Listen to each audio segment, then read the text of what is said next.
tore his quadricep muscle and was forced into retirement. That's one. Number two, stats don't mean a damn thing to me. Y'all heard me say this. If you heard me say it once, you heard me say it 10 million times. Charles Barkley was an outstanding basketball player. There is no but when you say that. Tim Duncan was just better. And that's just the bottom line. Tim Duncan was a much better basketball player. And when you look at these guys, you have to go by impact on the game. I'm not going with the statistical and the rings thing, because rings is a matter of where you are and who you have on your team. You know, Charles Barkley, and then it was another thing he mentioned that he made it seem like Charles Barkley and the Philadelphia 76ers couldn't get it done when he was there. Philadelphia 76ers management ruined that team. Charles Barkley had Moses Malone. They traded him away for a dude who couldn't stay healthy from Washington Wizards. Then they traded the number one pick away for another couple guys for Mike Jaminski. If the Philadelphia 76ers, who already had Hersey Hawkins on the team and Johnny Dawkins on the team, if they would have drafted Brad Daugherty, they would have been a much formidable force in the Eastern Conference.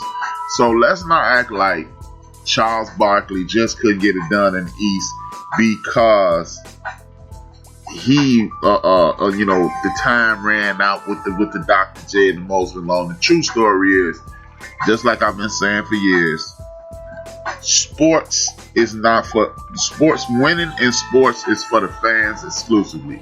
The ownership groups of these teams, the people who own these teams are in it for the money. And if they can trick you into believing you thought a 6'4" guy was going to dominate over the likes of Rick Schmitz and Patrick Ewing and Bill Cartwright and others, you had to be outside your damn mind. And Brad Daugherty, for that matter, because the Cleveland Cavaliers were awesome at that time. Not to mention Bill Laimbeer and James Edwards and a whole host of others. They just, I just wanted to put that out there because I think he sold Charles short on that. Now, I don't think that he can keep up with, I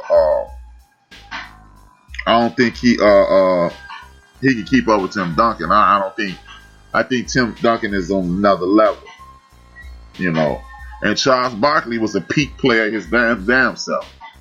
But Tim Duncan is one of the top 5 players I've ever seen play. That's Dr. J. That's LeBron James. That's Kareem Abdul-Jabbar. That's Tim Duncan, Michael Jordan, and Magic Johnson. That's 5 players I've seen play right there. But I will give Charles Barkley the utmost respect on the court.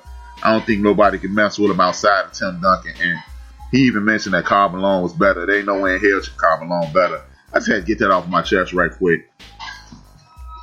But other than that, that was a cool video playing homage to Charles Barkley. Big ups to Charles Barkley, one of the dopest power forwards in the history of the game. I will put up number 2, number 3, Kevin McHale. Big ups to Charles.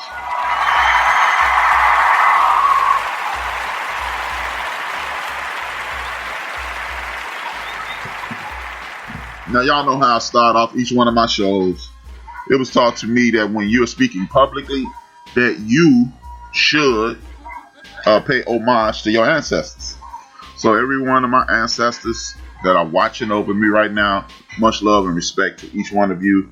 The Pollard family, Turner family, Battle family, Cotton family, Harper family, Bailey family, Chris, Lansdowne, Liggins, Duncan, and you know me, my pops, my brothers and my sisters. We're the Williams clan. We in the building.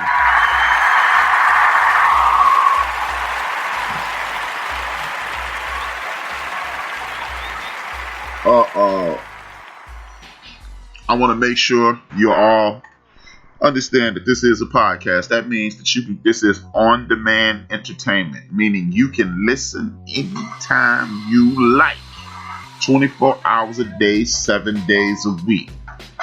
You don't have to listen live. I would appreciate you listening live and interacting in the chat room. It does me a favor. It gives me energy, but you don't have to. You can also get us on YouTube, Spreaker.com, Apple Podcasts, Spotify, iHeartRadio, Google Podcasts, Castbox, Deezer, Podcast Addicts, Alexa, and any other place that you are streaming podcasts. You can catch up with us, and then you can catch up with your crowd and come back and check me out. I do appreciate each and every one of you in the chat room. It has been real. Much love. Now, it's time to get into the madness. Let the madness begin. Let it begin. Let the madness begin and let your brains blow through the end. Now, for those who don't know, that is Bootcamp. Click me in the building. Much love. Now, what I want to do is the big stories are the NCAA. What else? NCAA football. The NBA is in full swing. The playoffs started last night. Big ups to the NBA and the bubble. They're doing the damn thing. Adam Silver, a.k.a. Mr. Burns' nephew, killing it.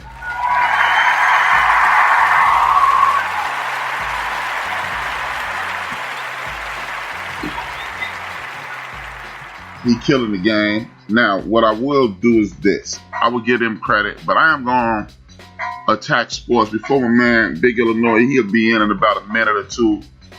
Before he come in, I'm going to slap around sports in general. Y'all know my stance on sports. We love sports. The fans love sports. People who listen to the end of the bench, worldwide, United States, and friends, families, ladies and gentlemen, haters and bitter friends. We love sports. The people who own these teams and the people who are running these sports industries, they don't. They really don't. I need y'all to come to grips with that. At no point and under no circumstances do they give a damn about the entertainment aspects of sport. The reason I say that is this. The United States of America is handling what is known as a pandemic the worst. The rest of the world are paying their employees, shutting down industry, and making sure the people and the citizens of their country is doing okay. Meanwhile, in the United States of America, we are giving a damn about games. We, as Colonel Jessup, and a variation of Colonel Jessup from A Few Good Men, we throw around words like loyalty, honor, respect, like he said, like a punchline, leadership. Those things mean nothing in the United States of America anymore. And the reason I'm hopping on my soapbox like I am is I'm watching the National Association of College Athletics talk about how they are paying attention to the kids. And we want to get the kids what they want. Well, why the hell aren't you paying the kids? You got young people who are saying that they want to play a game and put their lives in jeopardy and basically walk head on into a disease that they know nothing about. If that's not time for the adults to step in place, when is it? I understand that some of these people are 22, 23, 24 years old. But all I ask is, before you ask for somebody to play a football game for free and potentially put their lives in danger, and you say you're going to let them make the decision, most of us, think back to when you were under 25 and the stupid things that you were doing and the things that you were willing to sacrifice, your future, your health, your well-being, taking penitentiary chances depending upon your income variances. So why in the hell are we listening to young people about playing a game that most of them won't even be able to play anymore after 2021? 99% of them will never play football to get paid. And we want them to do this for free. And we have adults standing around saying it's okay for them to do it. Meanwhile, these same adults are saying that they don't have enough sense to monitor their own money. They don't have enough sense to do this, and they don't. We just saw a young man in the National Football League at the age of 21 squander a lifelong dream for a half hour, 20 minutes of pleasure. These same people and younger, we wanted them to make the decision if they are going to be able to make a life-altering decision or a life-threatening decision in regards to playing in the National Football League. Playing in the NCAA for football, just so they can say, I finished my career.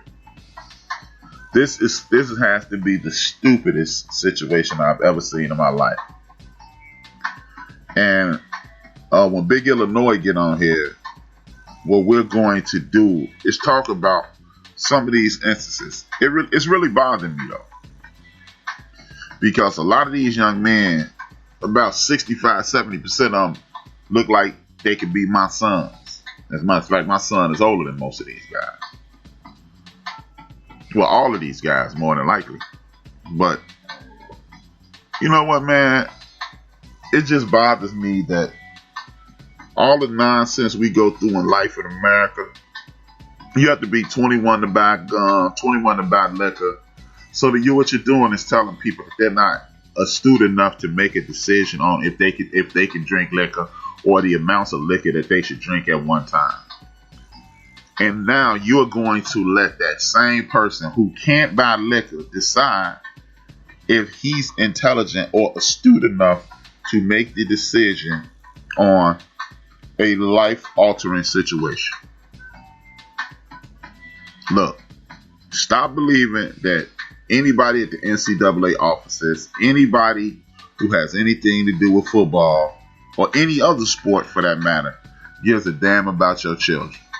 It says a lot that you prop up this young man, Justin Field, at the Ohio State University and let him be the spokesman so you can coerce America into doing what you want them to do or allowing them to do what you want to do. At some point, as adults, we need to move forward and get this thing cracking. And sit our ass down and take care of our children. This thing is out of hand, and this is the number one reason. The way we're handling athletics in America is the number one reason that this thing is being handled shitty right now. Point blank, period. It makes no sense that we're not protecting these young people at all costs. It makes no sense that the University of North Carolina sent all their students home but allowed the athletes to stay there. That is flat out crazy. That is flat out crazy. And the people who are supporting this, you have to be some of the stupidest people in the world. Period. With that being said, let me check one more time to see if Illinois is coming. If not, I'm going to start the show and move forward. But this thing with the NCAA is outrageous. It is annoying. It boils my blood. And it's utterly disrespectful to me, you, and anybody who looks like us. Period. And without further ado, let me get on with the show. I'm not sure Big Illinois come on when he come on, and I'm going to move forward. But like I was saying, man, I want to say speedy recovery to the young brother, Gerald McCoy from the Dallas Cowboys. Tore his quad today. Hopefully he'll get healthy soon, but at age 32, this may be the beginning of the end. I saw a couple other people. You know what? While I'm waiting on Illinois, I will announce the chat room, and hopefully by the time I get done, you'll be on. I got my man Cedric Gotaway in the building. Thank you, Ced. Your ears on. Thank you for paying attention. I got my man Joe from Houston in the building. Much love. I got Jungle Brother in the building. Much love. I got Harriet, Queen of the Haters, in the building, a.k.a. Low Key in the building. Thank you, Low Key. I got Lisa Duke, aka DJ Purplicious. I have